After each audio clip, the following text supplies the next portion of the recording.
Hello, college football fans, and welcome into SEC Primetime here on SEC at the Voice of College Football. Very excited to get into today because, man, we are finally into week one. We are coming up on it where we have not just any ordinary college football games or, trying to play football over in Ireland or anything like that. We're going to be playing in the United States, and we're going to be playing in SEC country. Week one, big time matchups. One of the biggest opening weekends that I can recall here, coming into the SEC week one. It's going to be a lot of fun. We're going to go down through some of the spotlight games, some of these bigger games in the SEC, and especially in these non-conference games, as well as kind of just quick honorable mention for all of those who are playing some teams that just really aren't as big of a slate, not cutting any of those teams down. Heck, one of those teams is my team, the Oklahoma Sooners as well. So definitely not cutting any of those teams down. It's just not a whole lot really to cover in some of those smaller lesser spotlight games. But not Blake Lane joining me here tonight. He was a little busy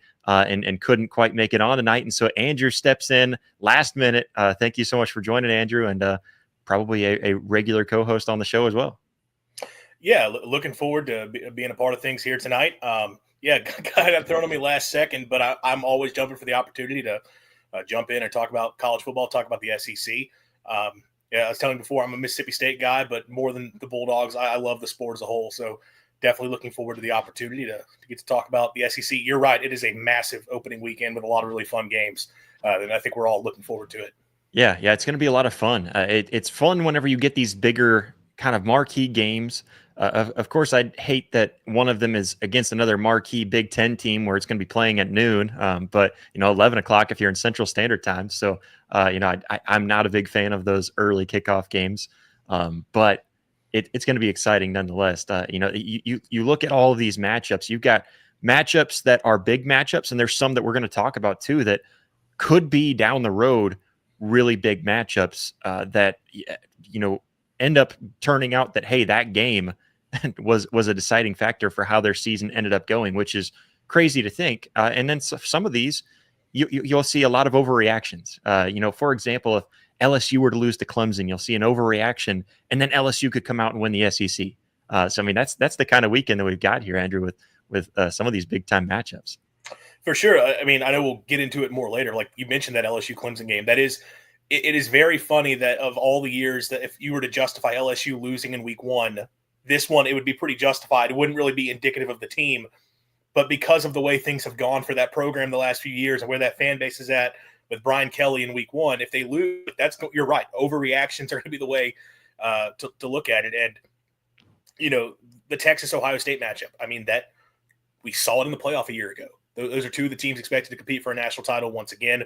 What is Alabama like in year two under Kalen DeBoer? It's going to be a really, really fun weekend with some huge implications right away. Yeah, absolutely. For everybody who's an SEC college football fan, if you're just a fan of the sport in general, just make sure to hit that like button, hit that subscribe button as well. We're trying to grow here on SEC at the Voice of College Football. We're bringing you live shows every Wednesday here for SEC Primetime Live. I believe there's also all other kinds of content that Lucas Hill and the other guys doing SEC Live, I believe on Mondays, if I'm getting that time correct. So make sure to hit that like button, hit that subscribe button, hit the notification bell to be alarmed whenever we are going live. And of course, for everybody who's used to the Voice of College Football, go check out the new merch shop. We've got a new merch shop over there with all kinds of fun gear that is specifically tiered towards your team. And then there's also Network Whole merch that you can go check out at vocfb.com/shop. That's vocfb.com/shop. Of course, easy, free way to support the channel, support the network, support this show is just by hitting that like button. Jump in the live chat as well. If you're watching on X, we will let you know that if you jump over to YouTube, you'll see the entire show here tonight over on YouTube, and you can join in with the live chat and everything over there. We're going to be cutting that X stream right around that 7:15, 7:20 mark. So make sure to jump over to YouTube if you'd like to catch the entire show as we break down and preview some very big games here in the SEC. But let's get into it, Andrew. First, starting off, going through some quick preview games, kind of going down the list. First, Auburn at Baylor. This is one that I'm really excited about, and we get this one on Friday night. And I think I wrote down in my notes Thursday, but I'm pretty sure that's Friday night, August 29th. Today's the 27th. So It's a lot of fun. I like the fact that you get a couple of these games a little early. You get to see Mizzou; they're going to be one of them, but again, not one of our spotlight games. With that one, they should handle that game just fine. But Baylor Auburn, this is a pretty big one that really could lead to really what you feel about your team. If Auburn loses this game, they're really not feeling too well about Hugh Freeze going into here year 3 now with Jackson Arnold at the helm, and coming in there. They're not feeling too well with Hugh Freeze, and if they lose this game. But if they win this game, they feel some hope, some optimism that maybe this season can turn around the entire program, and start to lead down a road that, hey, we're feeling pretty good about it. Yeah, Auburn's a team I've gone back and forth with over this offseason because you see what they're bringing back on the offensive line, what they have in that receiving core, and defensively, you got an outstanding edge rusher in Keldrick Falk, or I guess he's a defensive tackle, defensive end, defensive tackle, whatever. But strong, talented pieces on that defense, and that's a team you look at, and the bones are there to take a big step forward and could have a breakthrough year under Hugh Freeze. And then it's the quarterback spot, and like, what is Jackson Arnold going to be? And for I think most of the summer, I was on board of like I think Arnold is still like the player. There is a player there that could be something special, and that the situation at OU, no offense, was not ideal last season. Yeah, I'm right there with you.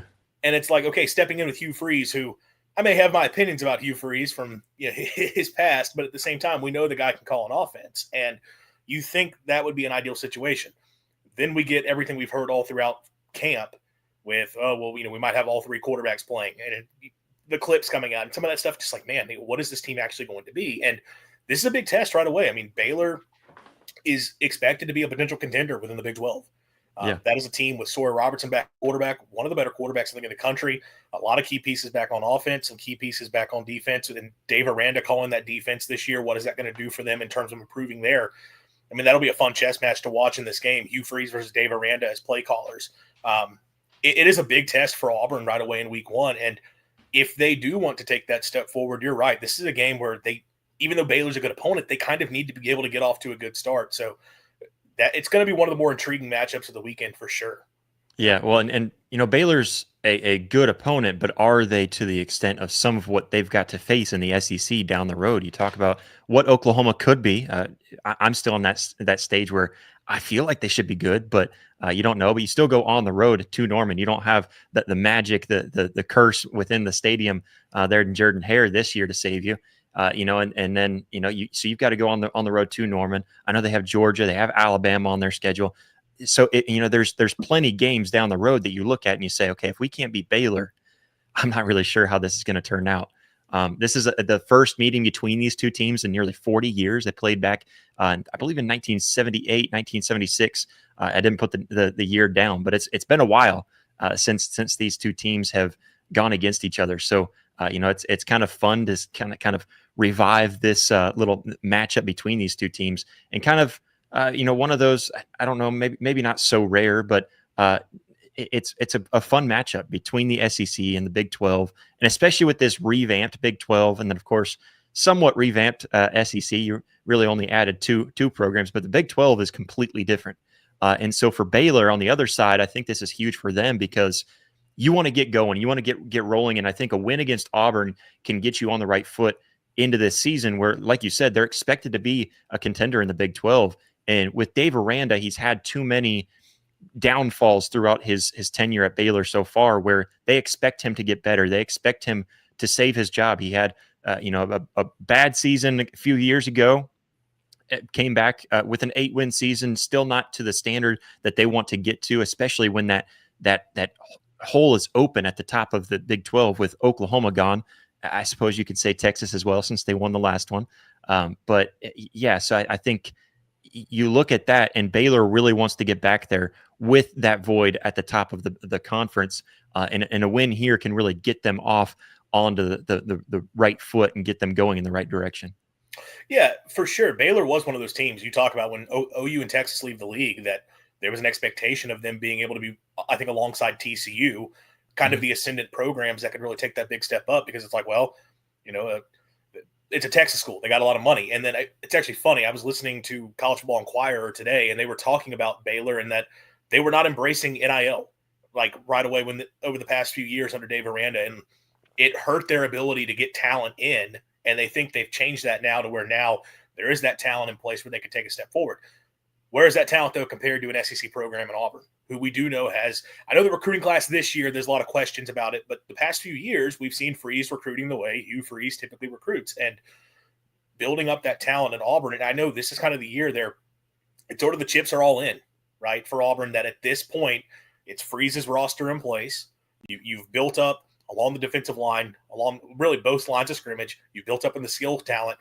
Do you have the quarterback? And that is – I really think that's the deciding thing in this matchup tonight. Like, what version of Jackson Arnold do we in this matchup? What version of Jackson Arnold are you going to get? If it is Jackson Arnold, all the way through. I know you have the freshman they have coming in, Deuce Knight, who I've gotten to see in person.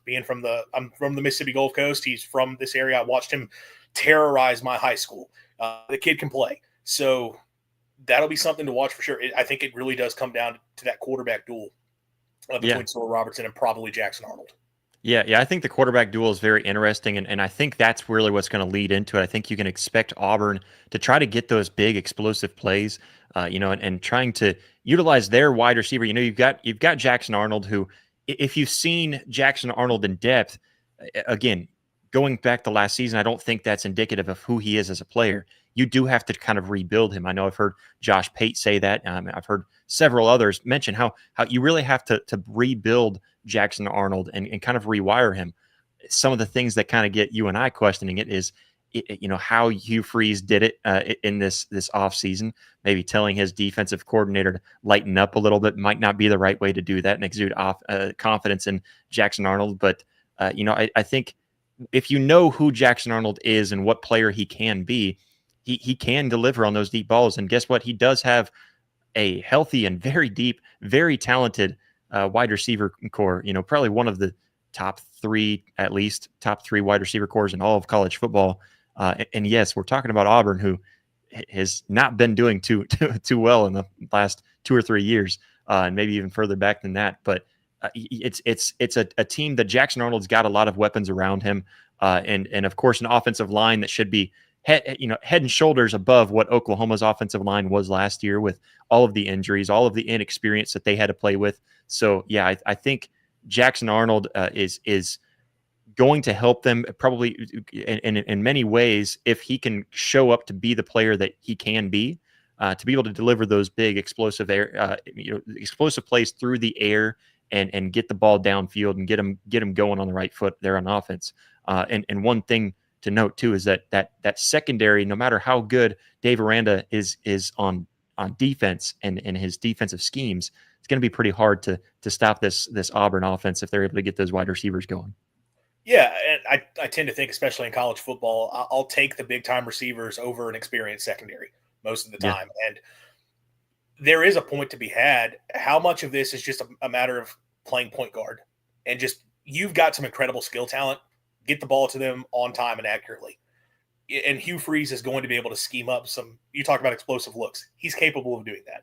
Yeah. He's also going to scheme up some layups that it's like, hey, man, like, we trust this guy's going to be open.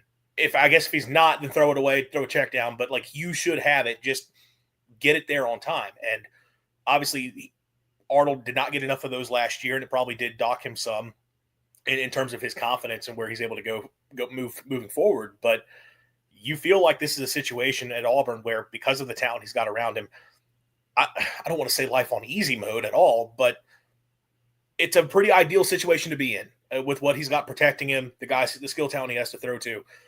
As long as he can hit the layups, I think Auburn's going to have a great chance. And look, I do think Baylor does have some pieces defensively, but they're replacing a lot on their defensive line. So an experienced offensive line can be a big thing going into this game, which you talk about. We're not even talking about the run game. And I know Auburn, Jarquez Hunter gone, but they like the running backs they have there. Arnold can be a number in the run game as well. They might be able to lean on the run game a little bit here, depending on what Baylor has up front, breaking in some new faces there, which takes more pressure off of him. So as long as he just doesn't have the terrible mistake plays. And again, on the other side of the ball, I do feel good about the Baylor offense. I like Sorrell Robertson a lot. That was a kid when he was at Mississippi State. We were all thinking that guy will be an absolute stud in Mike Leach's offense, and ultimately didn't never get to see it. And they've got some talent at receiver, a lot veteran offensive line there as well. But it is a little bit different with the caliber of athlete that they're facing with the Auburn defense. So I think if Arnold manages the game well, Auburn's going to have a great chance. Yeah, yeah, and I totally agree with you. I think it really comes down to the offense for Auburn. It really has since Hugh Freeze took over. It's come down to that quarterback play, and he hasn't been able to get that out of his quarterbacks. But Andrew, it's prediction time. What do you have here for this game? Which way are you leaning? Who's going to win the game? I will take Auburn in week one. I just do think the pieces they have, I'm going to trust that even though all we've seen throughout camp has not been the most, has not inspired a ton of confidence, I should say. I tend to think week one, they are a little bit of a better team. I do think this is going to be close, though. I think Baylor will find a way to, I think they'll definitely be able to find a way to put up a few drives and get some points on the board. And I'm sure Aranda will have a good game plan, but I will take the team that is more talented in this. I'll take the team that's got, I think, the advantage in the trenches and at wide receiver. So I'm going to go with Auburn. Yeah, and I totally agree with you. I think I'm leaning Auburn because I see the talent that they have on that side of the ball. The only thing that worries me about Auburn is just going back to their non-conference play and against lesser opponents, even with opponents like Cal, opponents like New Mexico. Was it New Mexico or New Mexico State? I always get that one Mexico mixed up. State. It was Diego Yes, Pavia who yes, that's right, New now gets Mexico a chance State. to beat him 3 years in a row, which will be very Yeah, funny if that happens. and so you see them in games like that, and then you go back to even games last year against Oklahoma. And how they blew that one just by play calling. And it really wasn't even so much the talent that they had on the field. It was more on the coaches and what the coaches were throwing out there to them. And then the fourth and forever against Alabama in a big time game there. That you can go back and see some glimmers of hope throughout their past seasons, but it makes me feel very shaky. I feel better about this Auburn team than I have in a long time, and that might just be because I like Jackson Arnold. I'm cheering for him. I want him to do well. But so I'm picking Auburn with you. I don't know if they cover the spread. I think the last time I saw it was around 4.5. It might have gone down to 3.5. I do think that that's going to be a very close game. I think it could come down to kicking a field goal at the last few seconds to run out the game and kind of walk off field goal. I think it's going to be a very close game. It's going to be very exciting. I think it'll be a good game and kind of show us what Auburn is made of, and then of course vice versa for Baylor and what they're able to do for the rest of their season as well. Yeah, I just looked. I had 2.5. 2.5. Okay, so it keeps on going down. Yeah, so for sure. I think a lot of the money definitely probably coming in on Baylor, but I think we've both taken the team that's got the talent edge. Yeah. So I was looking earlier today. I know 50% of the bets at the time when I was looking were on Auburn to cover the spread as a favorite. So 57% of the bets, at least on the spread, were for Auburn to win, and I guess by a field goal or more. So, I think, it kind of shows you the way that the fans are leaning for sure whenever you look at those. And usually I feel like that's probably your best indication when you're looking at ways to lean. I feel like if the majority is leaning one way, it's probably a good way, unless you feel like all the sports books are completely rigged and everything's a script. Then you probably want to lean away from that because the higher percentages mean that a little bit more money running in that direction. But we're going to get to Syracuse, Tennessee. But first, a quick reminder to those who are watching on the X live stream. If you're watching over on X, we appreciate you joining us live tonight. But make sure to jump over to the YouTube channel because you can join the rest of the show over there. Join us in the live chat. We'll get to the live chat as much as we can throughout the night.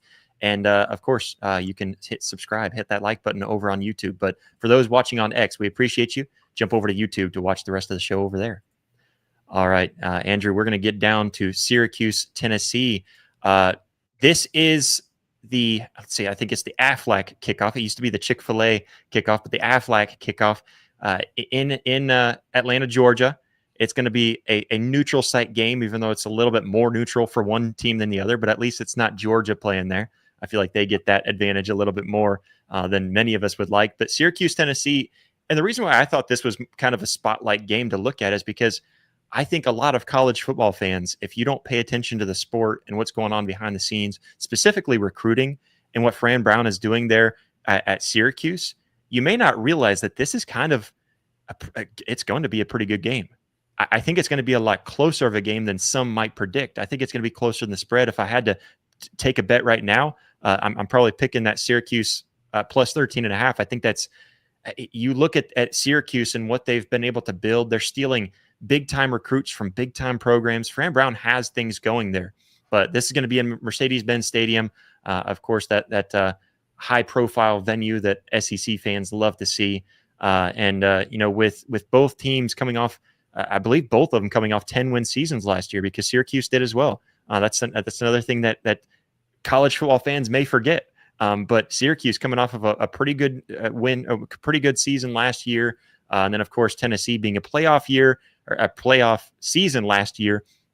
And then coming into this season with all the drama around Nico Iamaleava going off to UCLA, Joey Aguilar coming in, basically trading quarterbacks there. And it's not the first time that's been happened, just to put that on the record. But anyways, it's going to be a very telling game. I think the only way that Tennessee can feel good about this game is if they just come out and completely dominate. Possibly. I think a lot of eyes are going to be on that Tennessee offense for sure. And it's not even just Nico. That's the big storyline for sure with Joey Aguilar stepping in. But it's a new offensive line. It's a lot of new faces at receiver. No more Dylan Sampson at running back. And I know they got Deshaun Bishop there, who they like a lot, and they brought over the kid from Duke, who was a good player. So they're going to have talent at running back still. But it's a very new Tennessee offense. And as much as this is a scheme for Josh Heupel that is kind of, add water for instant offense, you're going to kind of get a lot of that. And they're going to find ways to score points this year for sure.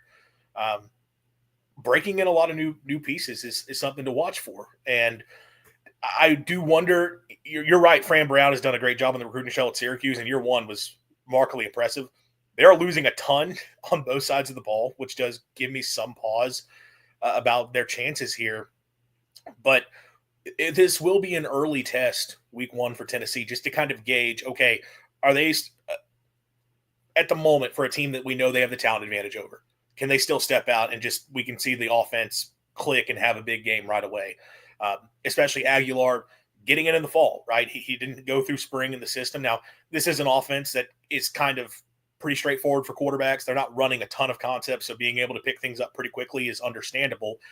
But he doesn't look, a lot of the deep choice stuff they do, like that relies on timing between the quarterbacks and the receivers and being on the same page. And he doesn't necessarily have those reps with those guys yet, or has he gotten those reps just in this short time? Going to be really, I think that's where your eyeballs are going to be, is Tennessee offensively. What are they doing in this game? Even if Syracuse defensively isn't going to be the toughest test, probably can take a lot away from Tennessee on offense in week one.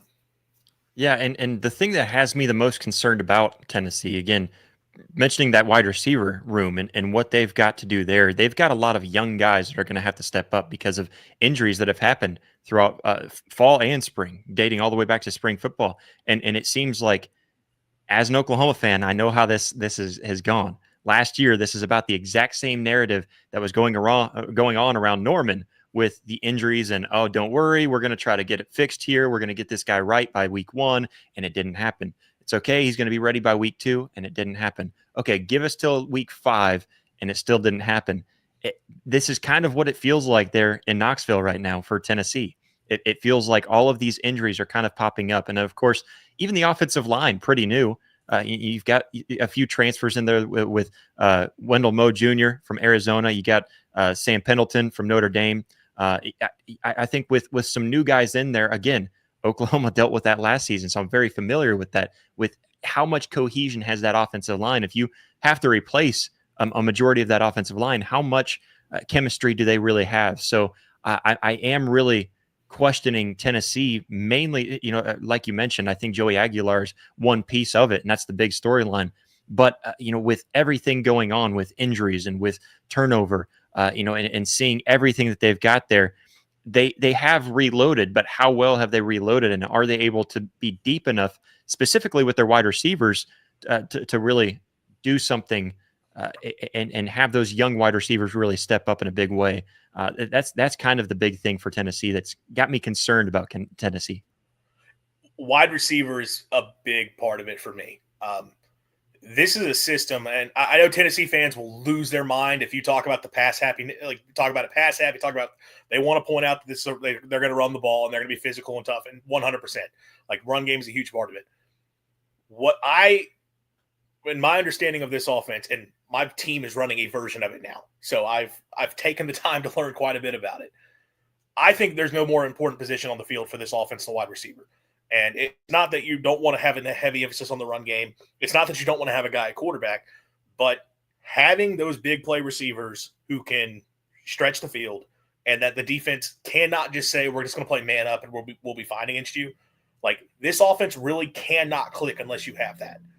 And you kind of wonder, has Tennessee had that since, they had Jalen Hyatt, Cedric Tillman out there in 2022? And I know Tennessee fans will put out the video of Nico missing the wide open deep shots. I've seen that go around Twitter quite a bit. And like 100%, Nico was not executing the offense the way they needed him to last year. And there were times they had those deep shots schemed up and he didn't hit them.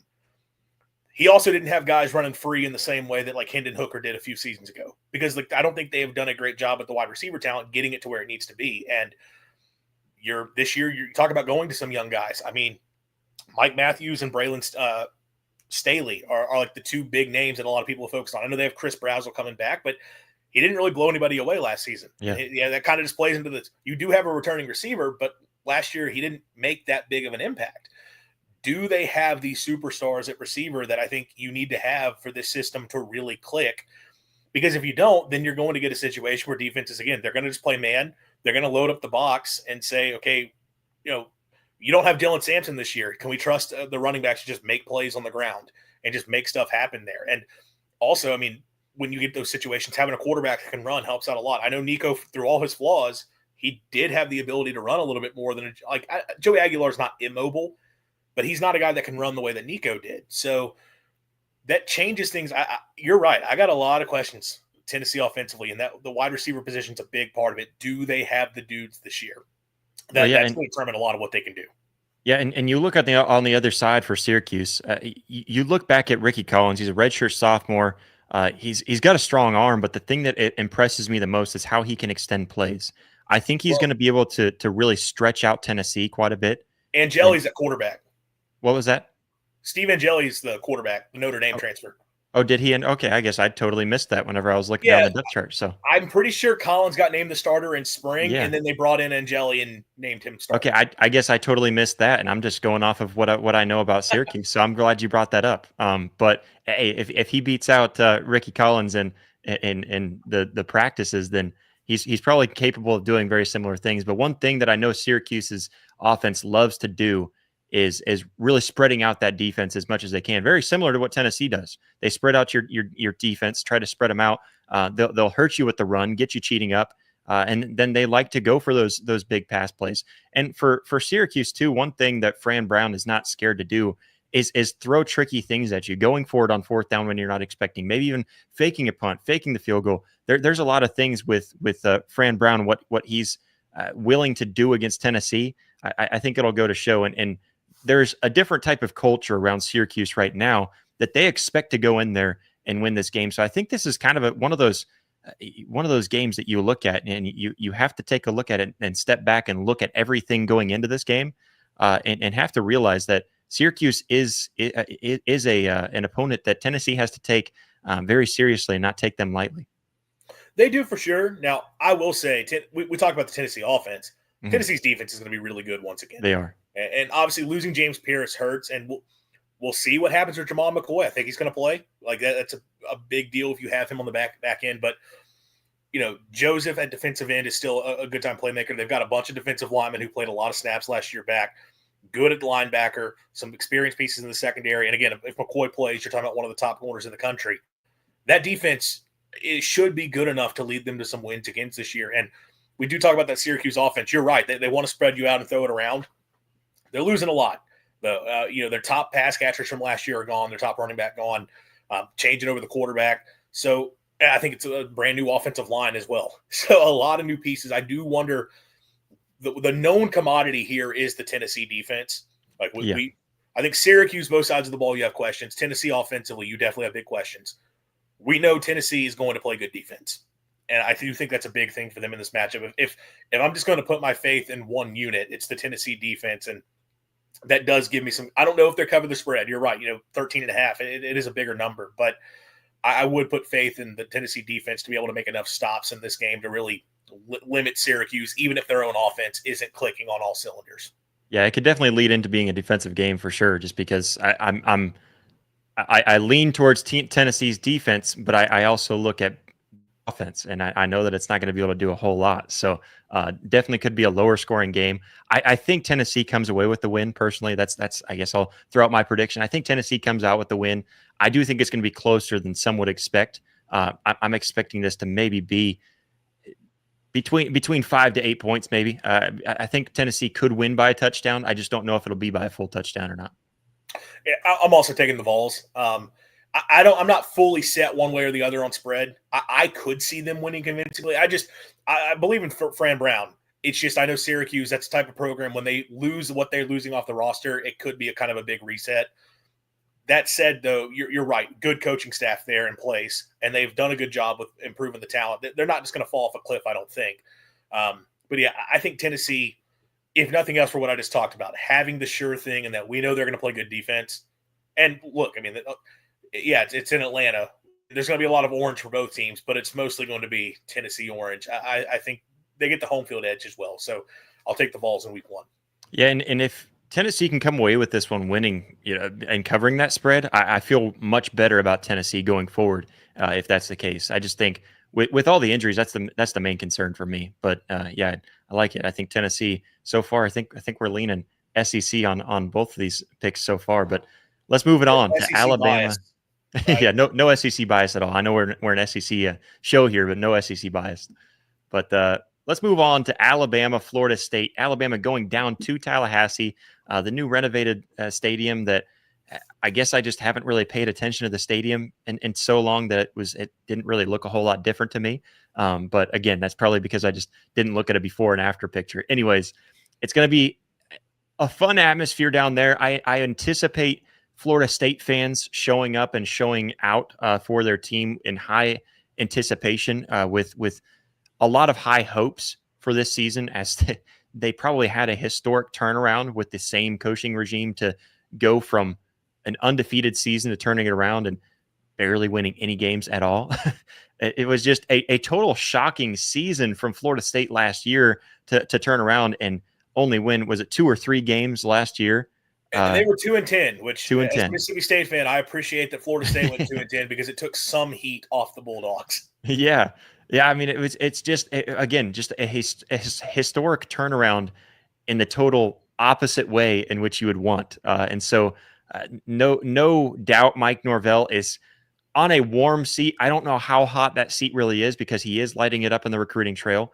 And, it was, you totally flipped around a roster, where you didn't have hardly any returners the next year. So I don't know how much he's on the hot seat, but I would imagine he's got to be on a pretty warm seat at this point. And of course, if you can't turn it around and at least look competitive against Alabama, I think you're on the right track to get that seat a little bit warmer.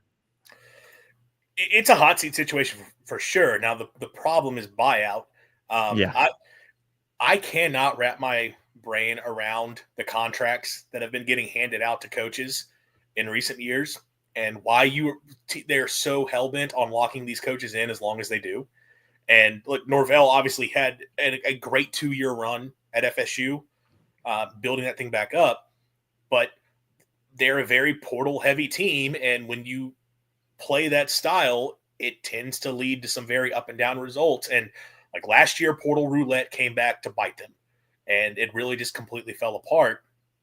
And now they go into another year where it's kind of they're playing the game again. It's like, okay, with the new pieces that step in, and obviously changing the coordinators as well, so it's going to be a lot of different moving parts there. But it's definitely a pressure situation, and it's going to make them turn up for this game 100%. I mean, you get Alabama coming to Tallahassee, like that's a big deal. Now, I don't think most FSU fans are expecting much, just to be completely honest. So I don't think this is a situation where they lose and he's in trouble, but you get blown out. It's not a great way to start off the season either. So, I mean, the pressure is on FSU, but look, the pressure's on Alabama as well. And I'll go ahead and say that I am very high on the Tide this year. I am buying in on that team as a legit title contender. There is the point, though, that after the season they had to see a year ago, Kalen DeBoer's got to show some massive improvement as well. And he's got to show that he can get this thing back up to being a consistent contender once again. So there's pressure on Bama to go in week 1. I think we're all probably siding with Alabama. It's just the most likely team here. But there's definitely pressure for both sides of this matchup, which does add to the intrigue. Yeah, and for Kalen DeBoer, I think Alabama will do just fine. I agree with you. I'm pretty high on Alabama this year too. I think they're going to be a lot better than some are saying. I think the majority are picking Alabama to be a top dog in the SEC once again. But there's a few in there. I think Tim Brando is one that's not very high. I'm trying to think of a few other talking heads that I've heard that aren't so high on the Tide because of some of the turnover that they've got. But the main storyline really is the QB transition, and I think it's a better transition.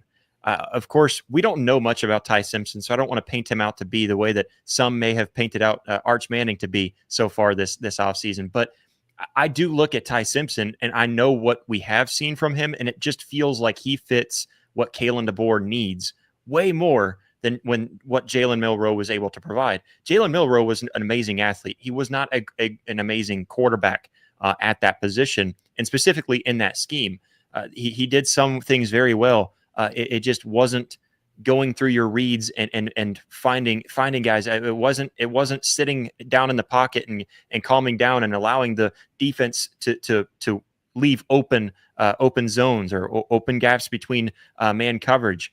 It was more that kind of put your nose down and go get some extra yards if you need to kind of quarterback, rather than what Ty Simpson gives you more as a well-rounded high ceiling quarterback. Again, I don't know if he's going to perform to that ceiling, but I do have faith that he fits this system a lot. And then for Florida State, coming off that disastrous season, they really have to get things turned around. And of course, with Castellanos, I don't know how well he's going to do in this system.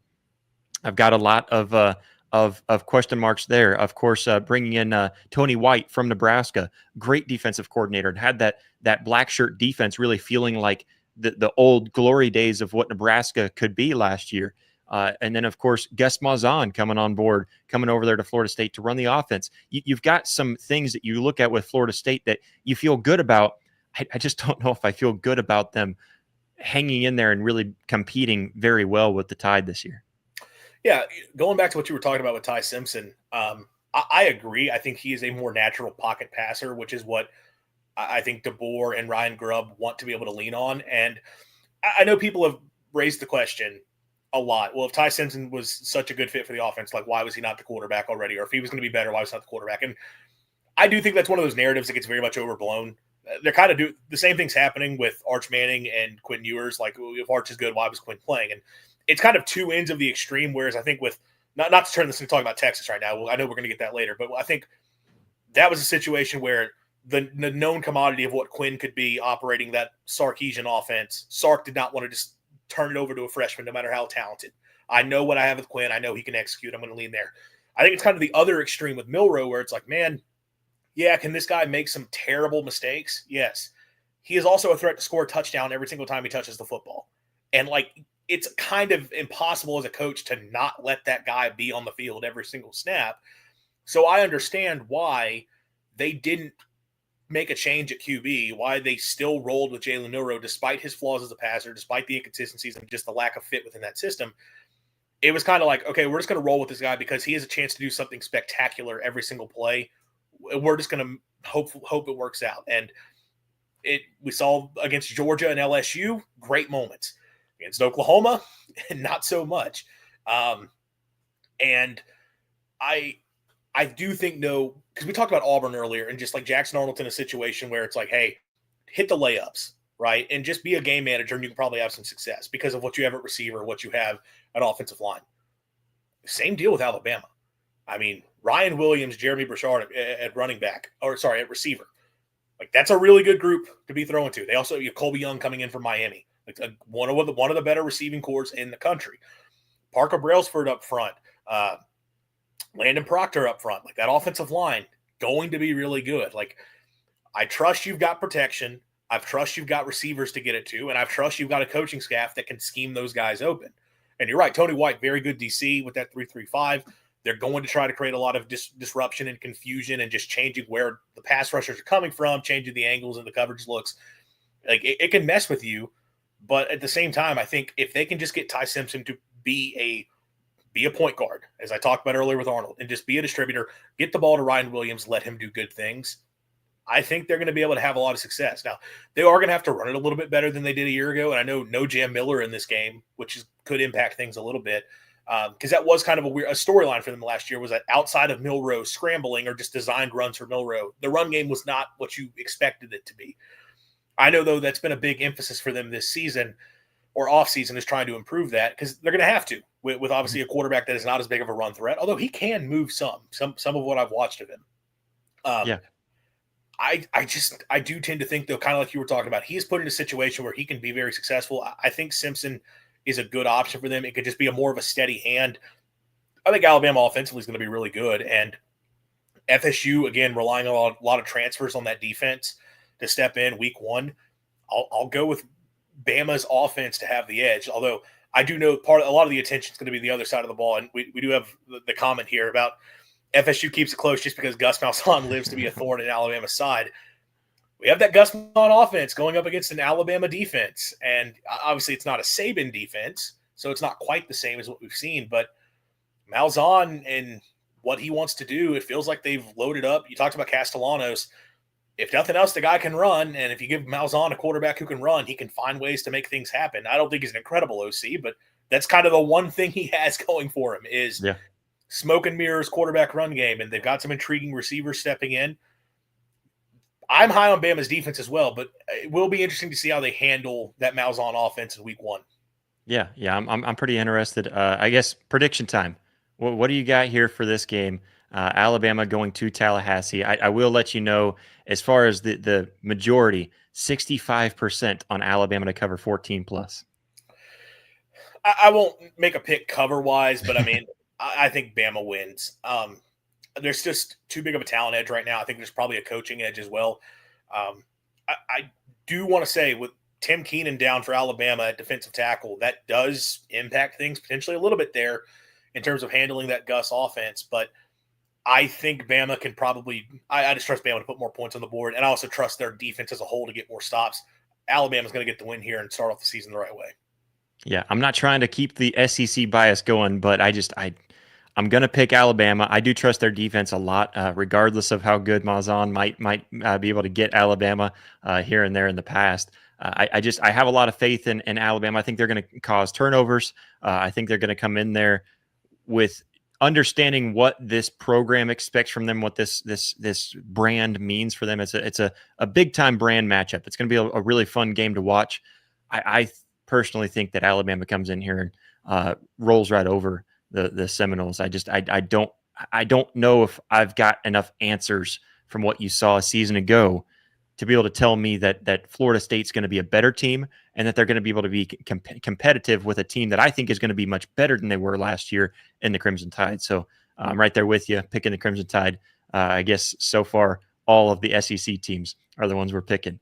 But it gets more interesting because we go to the Battle of the Death Valleys with LSU going to what some may call the fake Death Valley. I'll let you decide which is which. But LSU going to Clemson, going to take on the Tigers, the Battle of the Tigers as well, I guess. So, you've got a really fun primetime matchup here with a Clemson team that took a step forward last season, expects to take another step forward again this season with Cade Klubnik getting his kind of groove on last year. He was able to really step into that role as the Clemson quarterback and starting to live up to the expectations there. And then, of course, Dabo Swinney finally diving into the transfer portal a little bit this past offseason, being able to build up that program and trying to build some confidence going into the season, where LSU really is kind of on the same boat here. Now they're trying to end let's see, I believe it's the last 5 years in their opening game that they have lost the opening game for LSU.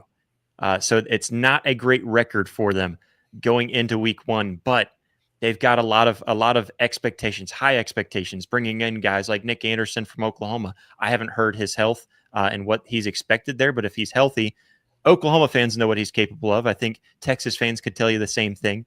You look at what they've got there. They've got I'm drawing a blank now. Who's the wide receiver that they pulled in from Kentucky? Berrien Brown. Barian Brown. I could remember Brown. I couldn't remember his first name. But Garrett Nussmeier, one of the most veteran quarterbacks in the league, and really in all of college football coming into this season. Very high expectations for him going into the season. Brian Kelly trying to show that he's not just going to get LSU to the point and then drop the ball. He's got a lot to prove this season as well. And one of the biggest ways that he can prove that to the school, to the fan base, to the rest of college football is by winning this week one matchup, this big time matchup against Dabo Swinney and the Clemson Tigers. They're at home. What do you have here in this game? What stands out to you with the Battle of the Death Valley Tigers? This is a really fun matchup for sure. And the big thing that's going to stand out for me is LSU's revamped offensive line against Clemson's defensive line. Clemson up front, Peter Woods, TJ Stamps, and all the guys there. This is a classic Clemson defensive line. When a few years back, when your head coach was their DC, and we could count on every single year, and they were making that run, Clemson was churning out the big-time defensive linemen. And I feel like they slipped a little bit from that. Those guys are studs this year. And LSU, it's 4 new offensive linemen. I believe it's 4 guys who got drafted into the NFL. And that does concern me, quite a bit for LSU's ability here. And I'm on the Nuss bus. I think I'm high on Garrett Nussmeier. I think what he's able to do as a processor at the position really stands out, and just not being a guy who can read a defense and understand where the ball has to go and control things pre and post snap, which you don't see a ton of at the college level, where it's a lot of scheming stuff open and creating easy looks for guys. He has a lot of hands played, and he handles it well, and he's got receivers, like you mentioned, that he can get the ball to, and be successful. But he's also not the most mobile guy. And if that offensive line is going to give them problems in week one, like that would worry me against Clemson. So that's a big matchup. LSU, if their offensive line holds up and gives us time, like that would be like the big thing for me, where I know LSU has become a popular pick to win the SEC this offseason. And obviously, most everybody, we're going to make our predictions before the year, but I would buy into that a lot more if I see LSU come out of this game and their offensive line performed well against Clemson's defensive front. Yeah, and Clemson does have they're historically known for having the big time defensive front guys, and you look at what they've got this year too. No shortage there with guys like T.J. Parker, Peter Woods. Yeah, I mean they're a big defensive line. That's where they win games, is in the trenches. They know what it takes, and especially against LSU, they know what they're getting in LSU. They know that they're going to have that high-powered offense. It's whether Baker's defense can really show up and play with some confidence. Had a huge step forward in, I guess it would be his year 2, right? And then going into his year 3 now. And so can they take another step forward and show another big improvement with what really, to me, again, as an Oklahoma fan, looking back at Brent Venables, his first year with Oklahoma, the defense seemed like, hey, we've actually got something going here. It's just guys aren't familiar with what they're doing with all this scheme. Year 2, wow, that was a big step forward. Year 3 last year, you saw an Oklahoma defense that doesn't get enough love because the offense didn't help them out at all. But it was a great defense last year for Oklahoma, and I'm seeing something very similar. I don't know quite to that extent, but with Blake Baker and what he's able to do there at LSU. So if they can step up and slow Cade Klubnik down, this is going to be a fun quarterback battle too, really. When you think of Garrett Nussmeier, Cade Klubnik, 2 guys that both of them, let's see, Garrett Nussmeier over 4,000 yards last year, just barely, and Cade Klubnik knocking on the door of 4,000 yards. And so both these guys had a phenomenal season last year. Both these teams pushed themselves very far and progressed. I don't think either of them really showed out the way that they would have liked to, specifically closing it out down the stretch. And for Clemson, it's usually that game one. For LSU, it's that game one. Can they get over the hump and win that game one? I think this is going to be really fun. And like you said, I think kind of that O line against D line, I think that's another big time matchup that you brought up. That's going to be very fun. It's going to be a fast, physical, very spread out game, and very tough one for me to pick. Yeah, and you talk about LSU's defense improving under Blake Baker. I know there's high expectations for that group this year, and they went portal heavy with some of the guys they brought in along the defensive line and the secondary as well. Whit Weeks back at linebacker. Obviously, all the questions in the world what are we going to see from Harold Perkins? I know they've got him playing in that nickel role this year, which I know this has been a topic of discussion. Him in coverage against Clemson wide receivers, how is that going to work out? Because the guy kind of has one trick, which is pass rushing, but they can't only put him in that role. So, what is that going to look like against a team like Clemson that can spread you out and throw the football well? Yeah, I mean, this is a really, really fun matchup, and I know we've talked about it a couple times here. I keep going back to that the battle in the trenches with what LSU has to replace up front versus what Clemson has. I think that is going to determine how this game plays out. Yeah, and a very tough one. I think. Let's see. Last I checked, I know Clemson was a favorite. I don't have it down. I think favored by 4 points. So it's again, it's a game very close. I'll start us off with the predictions here. I'm going to end the SEC bias streak here, and I'm going to go Clemson for Week 1. It rings in my brain too much to remember that LSU has their struggles in Week 1, but I really do. I mean, as high as I am for LSU, I think LSU could go out and win the SEC this year. I really am high on LSU, but I'm really high on Clemson in the same regards, and it's at home.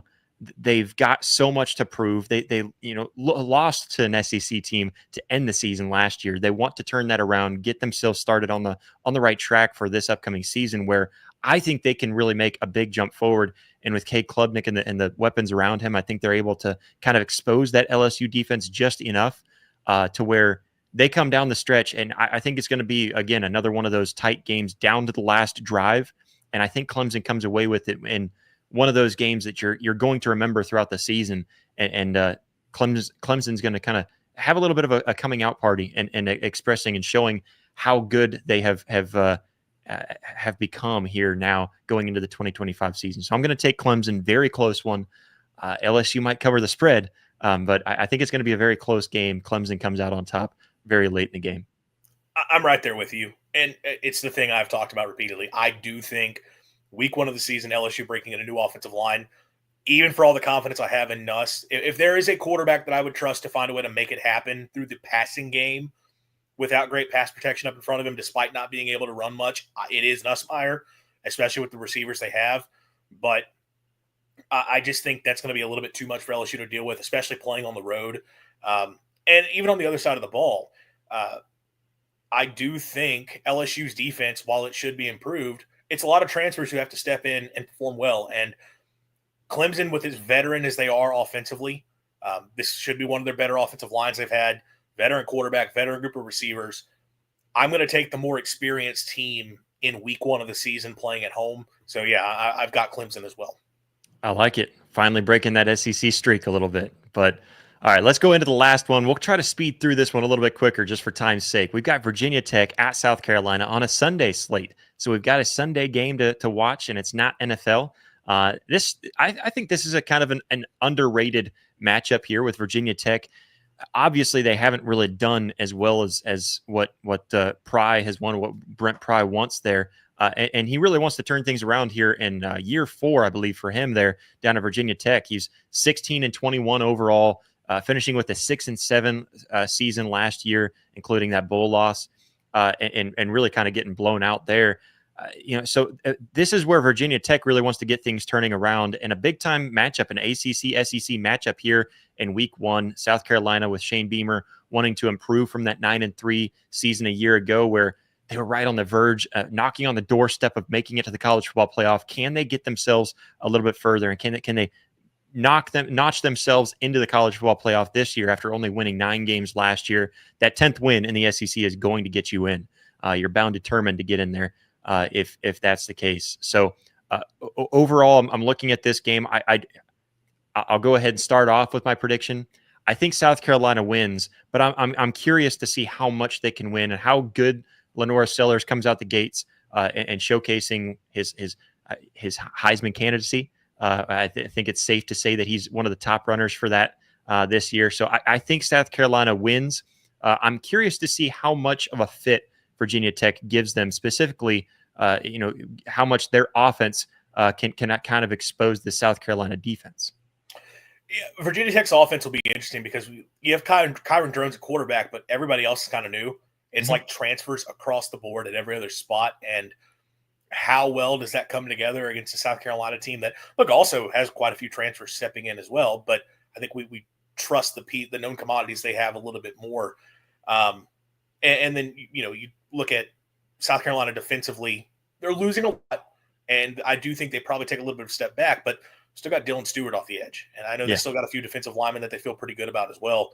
And I'll go ahead and make my pick too. I do have the Gamecocks, just having the known commodity in Lenore Sellers and Dylan Stewart at those two key positions on both sides of the ball. I don't have a strong feeling on Virginia Tech, but I don't love a team that is so portal heavy. I think it's a team that I think has a few more known commodities. And look, South Carolina did just get that positive news of the Utah State transfer running back being deemed eligible. And I know that's a guy that they're counting on this year, and that's going to help them out quite a bit. So I think the Gamecocks are able to get into week one. Virginia Tech under Brent Pry, you're right. They're trying to build up, but it just hasn't gone the way that they would like to yet. Yeah, and I think South Carolina can make a statement in this game if they're based on how well they can really come out. And again, I think that defense is the only thing that, not that I have any question marks about their defense. I think their defense is going to be just fine. But how well can that defense complement the offense? Because we know that the offense is going to be electric with Lenore Sellers and company back there. I mean, that's the big one that people look at again, because Lenore Sellers came in as a freshman last year and lit it up. So of course there's going to be high expectations for him going into this season.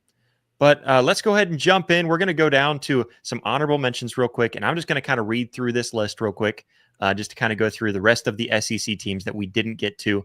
Of course, you got Central Arkansas at Missouri. That's the Thursday night game, so we get a little bit of college football starting off the weekend early on Thursday. You got Illinois State at Oklahoma, the juggernaut of the Midwest. Illinois State going to Oklahoma. And then, of course, Mississippi State going down, maybe a little bit of a trap game. I'd like to hear your thoughts on that one. Mississippi State going down to Southern Miss. But then I'll finish this off real quick and then kind of jump back to that. Toledo at Kentucky. You got Marshall at Georgia. Marshall, who lost technically their entire team, might have been really close to having to close down the doors there. Alabama A&M at Arkansas. You got Long Island at Florida. Be careful. It's an upset alert there. UTSA at Texas A&M.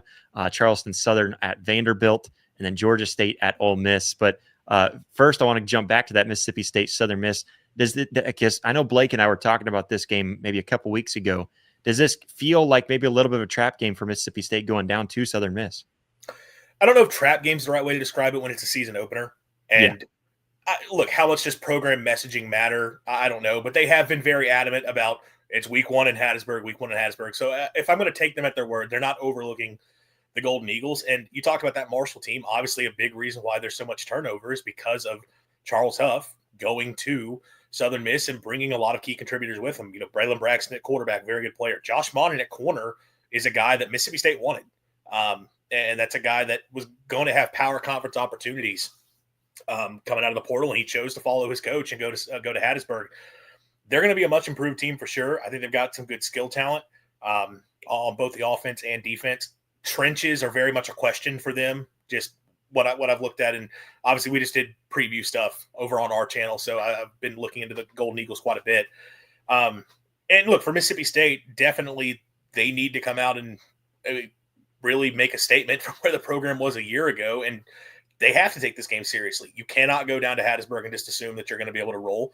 I am wondering about a couple positions for the Bulldogs for sure and how they're going to show out in this game. I do think, just a quick preview, I do think State has improved enough at the trenches in this offseason that they should be able to find a way to get this win. But at the same time, like I said, Southern's got some good skill talent. Braxton's a big play quarterback. I question State's corners a little bit. So I mentioned they wanted a corner who's playing at Southern Miss this year. So I think Southern's going to have a chance to be able to hit a few big plays in the game for sure. I would take the Bulldogs to be able to do enough offensively that they can find a way to get it done, but could be a little bit more interesting than State fans would probably want it to be.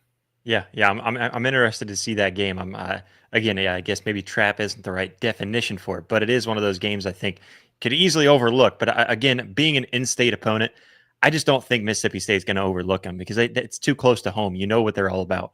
Those guys down there, so you're not going to overlook them completely.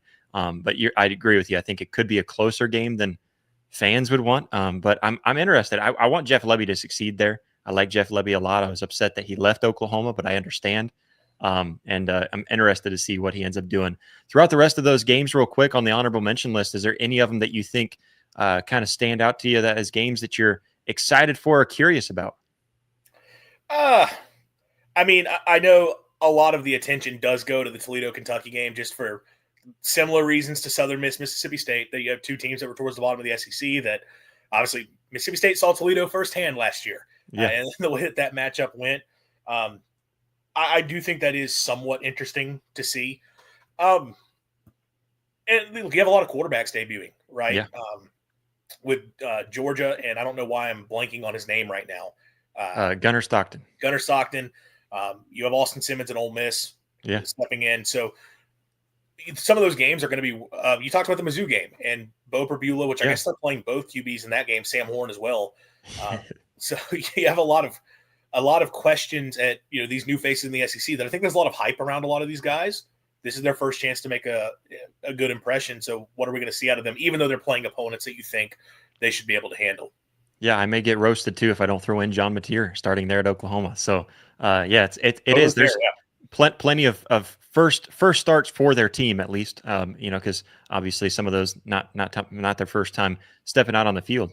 But yeah, it's very interesting. Again, a lot of those games you're just looking for tune-ups. Really, you're looking to tune up, and then of course a couple of those might be a little closer than you would really want them to be if you're the SEC team here on the list. But we're going to jump down to the game of the week, and that is Texas at Ohio State. I've been looking forward to this one, uh, and I have gone back and forth in how I feel about this game so many times when thinking about it.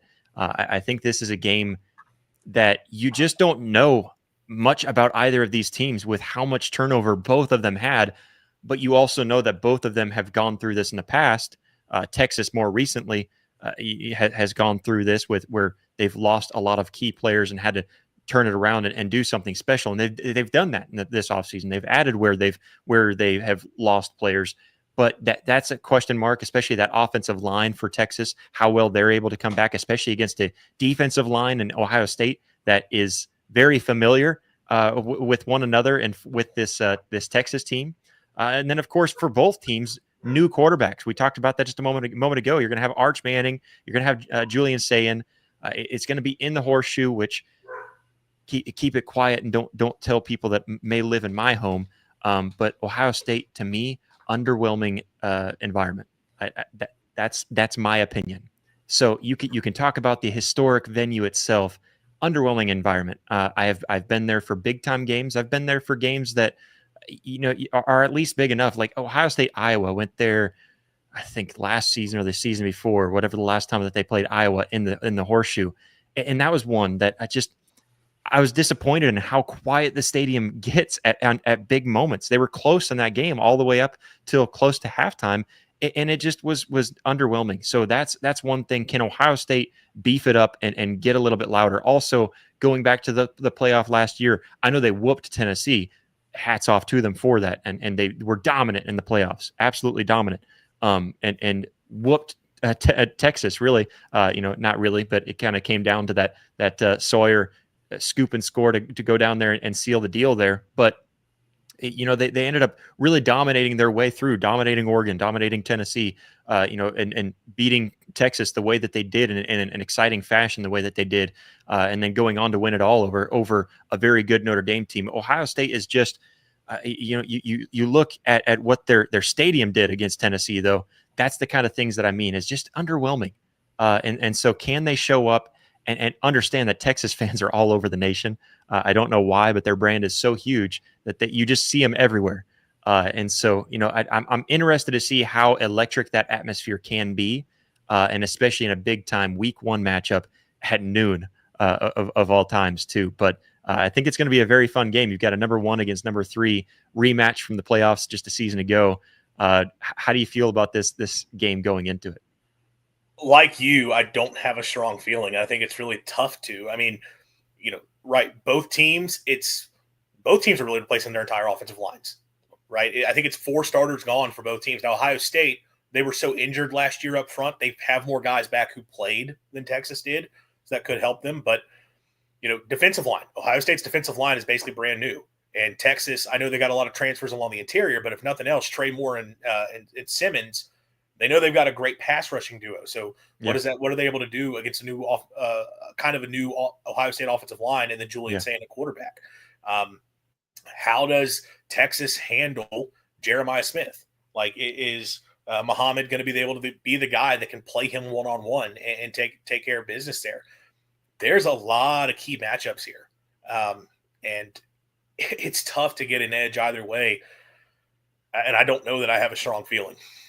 Yeah, and it's because both of these teams just have so many things that are new, but you also trust both teams to be able to replenish where they have lost, and so the big thing for me, you look over at Ohio State, they're not just trying to replace Chip Kelly, who was running their offense last year, but also with Jim Knowles leaving and replacing their defensive coordinator as well. So you're replacing both coordinators. You get a new quarterback in, so there's some question marks there.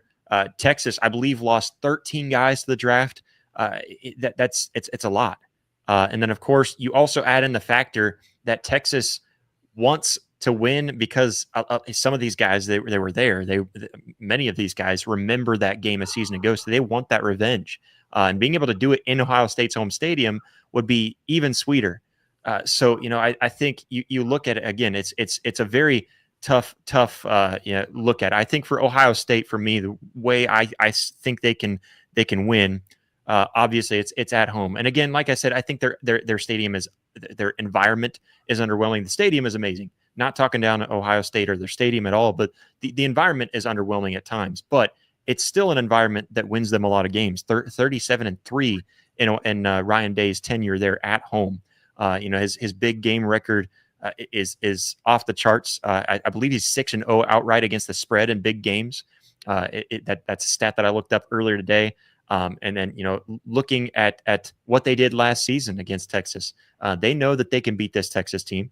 And Ryan Day is very good at hyping his guys up in that regard and getting them prepared, getting them ready. And then, of course, just kind of momentum. I think if any kind of momentum carries over from last season, it would lean in Ohio State's favor. I don't know how much that's going to be the case here on Saturday, but that would lean towards Ohio State, where Texas, obviously, they have been a team that last season specifically, and really the last two seasons, have been very, very close, if not already there at elite on defense, where just last season, they only allowed 5.7 yards per attempt last year, leading FBS in interceptions as well with 22 interceptions last year, just winning the turnover game. That's a big way for Texas to be able to come out here. And that defense is what they're going to have to rely on, because, again, with Arch Manning coming in there, you're replacing a lot of new pieces on the offense as a whole. You've got Wingo as well, who's an amazing wideout that you can trust, and you've got a lot of other weapons that I think Texas feels really good about. But I think you have to really rely on that defense to get in there and interrupt Julian Sayin, who I believe has only taken 12 attempts passing the ball in his collegiate career so far. So again, two very young quarterbacks. I think I would probably lean towards Arch Manning in terms of who I trust more. But then, of course, how can Texas shut down Jeremiah Smith and all of the other amazing weapons that Ohio State is going to have at wide receiver? Because there is no doubt, if there is one position group that Ohio State will always be good at, it is wide receiver. And so, I think this is going to be a very interesting matchup. I can look at head-to-head matchups on just about every single level, and I feel like I would switch back and forth on every single one of them. So it's going to be interesting. Yeah, and you talk about Texas leaning on their defense. I do think a big part of that, how are they going to deal with Jeremiah Smith? That's a huge question. It is worth noting that this year, more than other years, Ohio State doesn't have as many known commodities in that receiving core than they did previously. Now, as you talked about, they recruit the crap out of that position. We know they've got studs there. I know they've got a transfer tight end stepping in that they feel good about. So they're going to have guys in that receiving room, and also with running backs who are going to be playmakers as well. I do think, though, if Texas has one thing going for them, as I mentioned earlier, it's the pass rush with the guys they have off the edge. I mean, it's also with Anthony Hill at linebacker. And if nothing else, Texas has a few guys up front, and they do have a couple guys back on the secondary as well. I know they're losing their top guys with Makuba and the Thorpe Award winner at corner, right? Mhm. It's pretty significant what they're taking the losses, but they've got a few guys back. Texas probably does have a few more known commodities, and even compared to Ohio State offensively, I like that. I will say the other part of this that I have been thinking about is Steve Sarkisian versus Matt Patricia. I feel like Sark has an edge there. And like Ohio State's defense, like Caleb Downs is awesome. And we know they have talent. They're replacing a lot. Like every single level of that defense. It's like they lost 4 defensive linemen to the NFL. And the linebackers are gone. Most of the guys in that secondary are gone outside of Downs. I do think Texas, even with the questions they have offensive line and in terms of skill talent, you kind of do trust Arch Manning a little bit more, but I more so trust that Steve Sarkisian is going to find ways to scheme things open. And you talked about Jim Knowles. If he was still here, I would feel a little bit different about that matchup maybe because we know Knowles at the college level, what he's been able to do as a play caller defensively is outstanding. And Knowles specifically likes to do things on defense that I know Sark has struggled with like his 3 high safety looks and using those guys. That has been an issue for Sark's teams. Are they still going to be doing that now that it's Patricia stepping in? And can Patricia do as well as Knowles did? So I do think that's a pretty big edge for Texas. When you talk about the play callers, Texas offense versus Ohio State defense, makes a pretty big deal to me. Yeah, it's going to be very fun. And again, looking at the defenses, I think I trust both of these teams on their defensive schemes. Personally, I think this is with all the defensive talent that you go around with Caleb Downs. I mean, there's a lot of guys on both teams for their defensive strengths, and that's why I really lean towards the defenses really in both of these. But, I mean, the over under right now is sitting at 47.5. That's a very low overall for an opening game too. On top of that.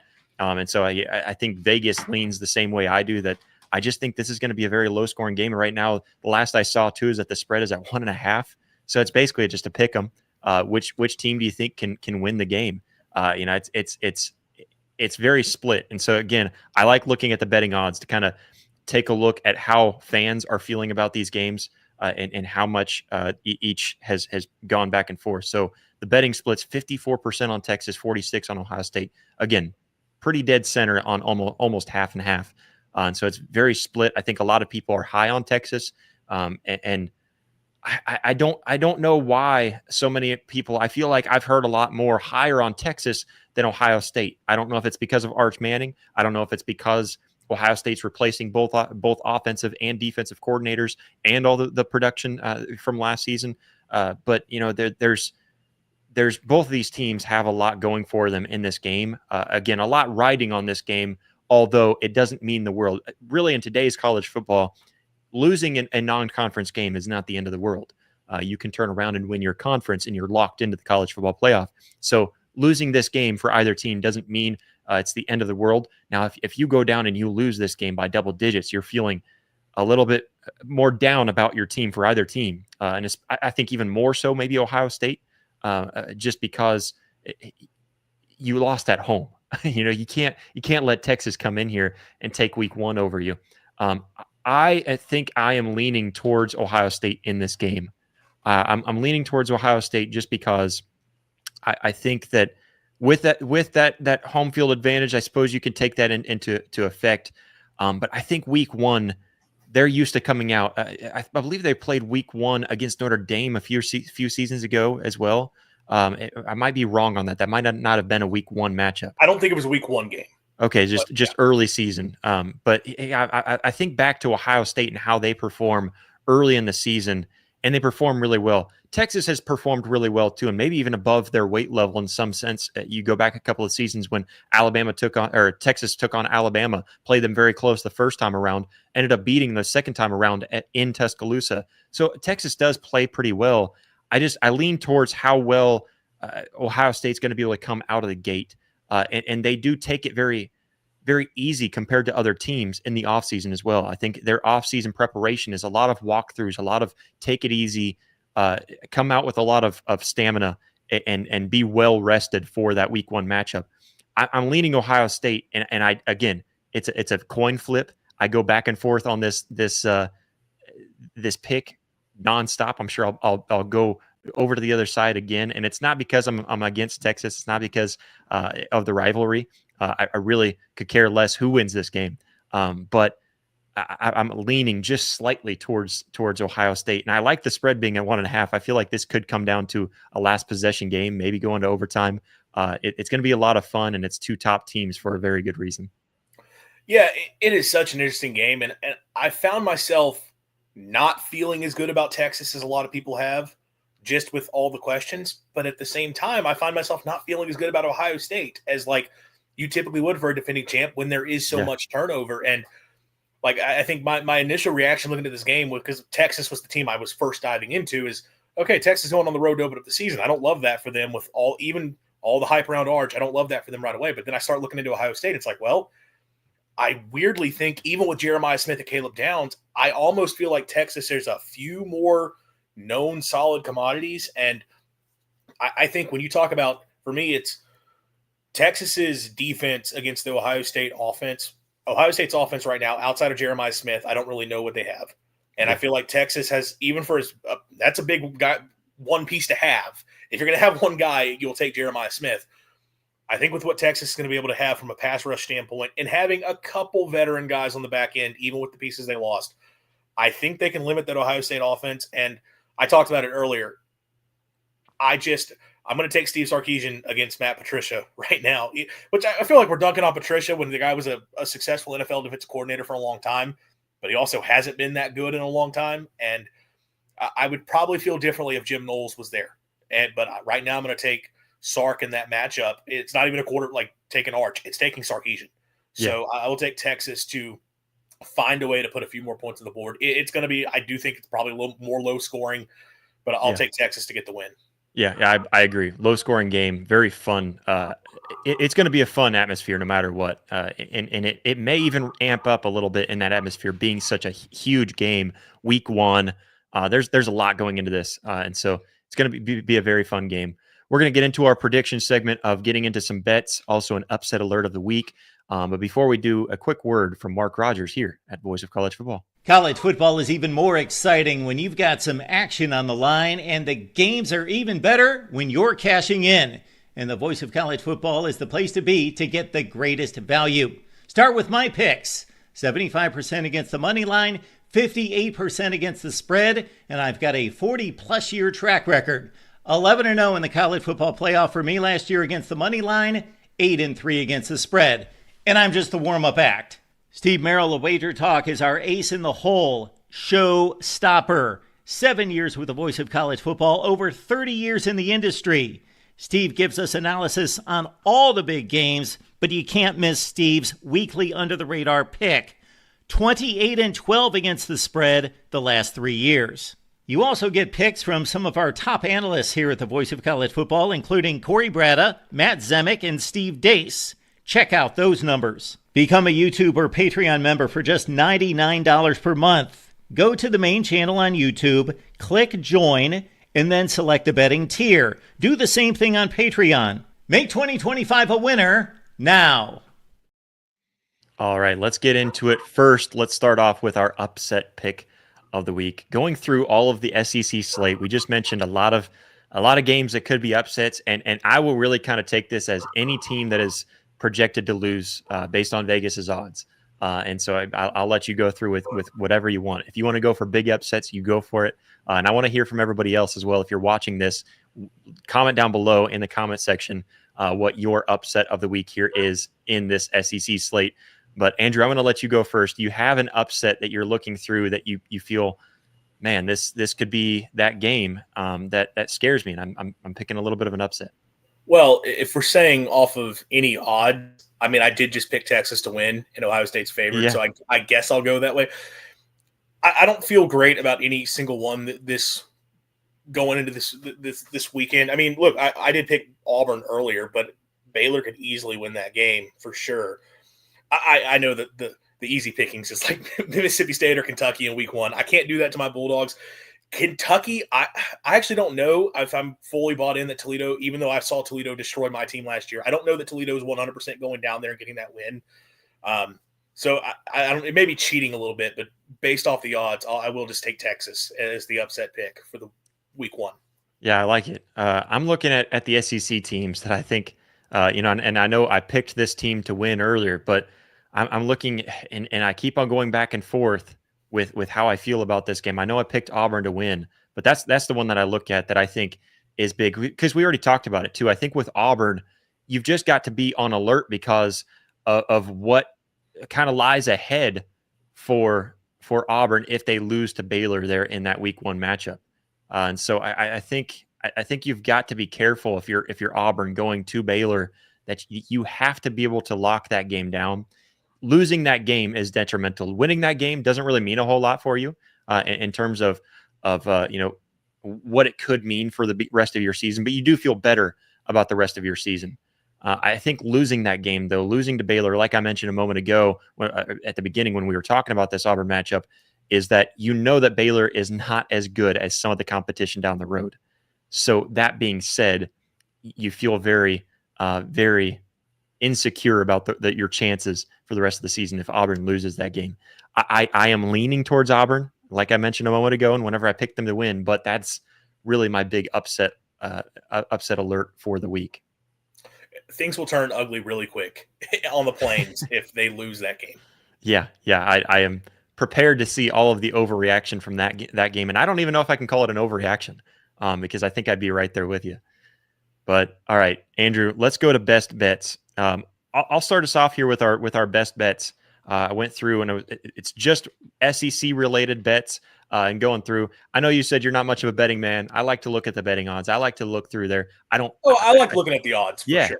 Yeah, absolutely. And absolutely for everyone who does place any kind of bets. I always mention this anytime I mention odds, anything of that sort. Be careful.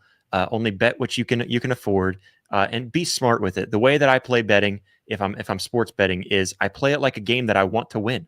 If I'm playing the EA Sports college football game against my brother, I'm playing that and being smart. I'm not going to go for it on 4th down like he does because I want to win the game. Same thing. Don't be making some crazy parlays or anything like that. But I'm going to start us off going back to that Texas-Ohio State game. I mentioned it. I think it's going to be a defensive game. I'm taking the under 47.5 on. I guess I pulled this one up on the DraftKings odds. I don't know what the overall odds are on it, but I know it's minus 108 over on DraftKings. And then I took Alabama covering the spread, winning by 14 or more points. I think that one will be just fine. And I really have faith in the Crimson Tide going to Tallahassee and pulling that one up and winning in a big way. I really think that I just have a lot of question marks for Mike Norvell and company there. I don't have as many question marks for Alabama. Therefore, I think Alabama wins. I think they win pretty big, too. I'm very high on the Tide. And then I'm going to take LSU. I mentioned this one earlier. I think this could be a really close game. I think LSU, personally, my gut feeling says LSU loses. But at plus 3.5, I think they cover the spread. As weird as that sounds, I think it's going to be a field goal game. I think it could be somebody takes a 2-point conversion to win the game, just barely. I think it's going to be a really close game there in Death Valley. And it's going to be one that the fans are going crazy there for if Clemson were to win. But I also have a very good feeling that LSU could come out. I'm high on LSU. So I think LSU also could flip this around and go against my pick earlier and win this game. But I think it's going to be a really close game. So I'm taking LSU plus 3.5, which is to lose by less than 4 points.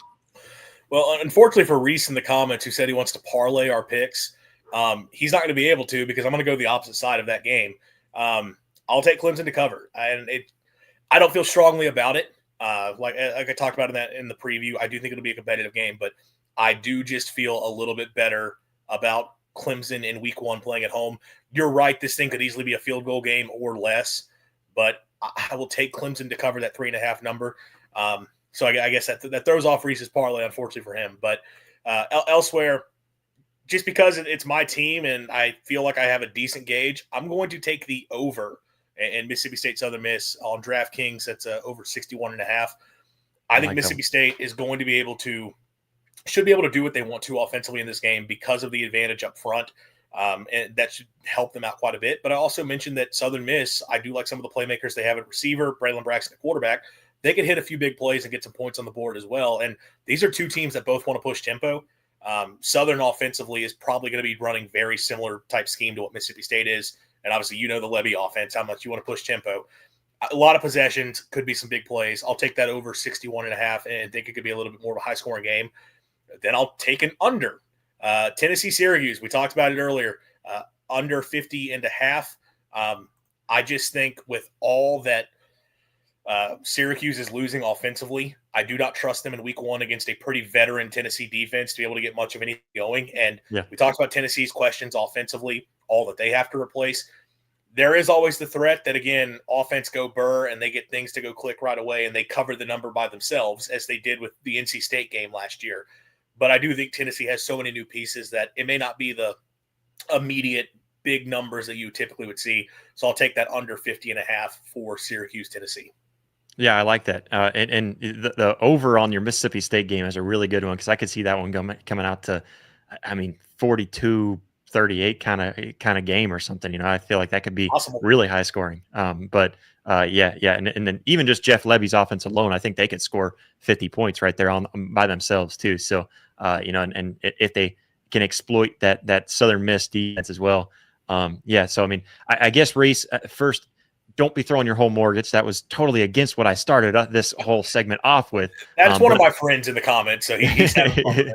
If you wanted to throw it in and do a little bit of a parlay, you just have to make your choice on which side of the betting odds you wanted to go with for that LSU Clemson game. But that is our bets of the week. Starting next week, when we really didn't plan it out too well with the betting segment on here, but hopefully next week we can kind of get into that and make more of that segment as well. But Andrew, that's pretty much all we had. I know it was a longer show, but we're getting into football season. We had week 1, too much excitement getting into it. Again, I appreciate you jumping on for last minute. Everybody check out Andrew and everything that he does over at Mississippi at the Voice of College Football, Mississippi State, at the Voice of College Football. And also everything that I do over at Oklahoma at the Voice of College Football here on the Voice of College Football Network. You can join us every week here on SEC at the Voice of College Football at 7 p.m. Central Standard Time, 8 p.m. Eastern Time here on Wednesday nights. We're going to be previewing all the games going into it, maybe a quick recap. We're going to be getting out so much more content here on this channel as well. So if you want to see and dive in around the league of the SEC, check us out here. Again, we appreciate everybody so much for tuning in. We'll catch you all next time.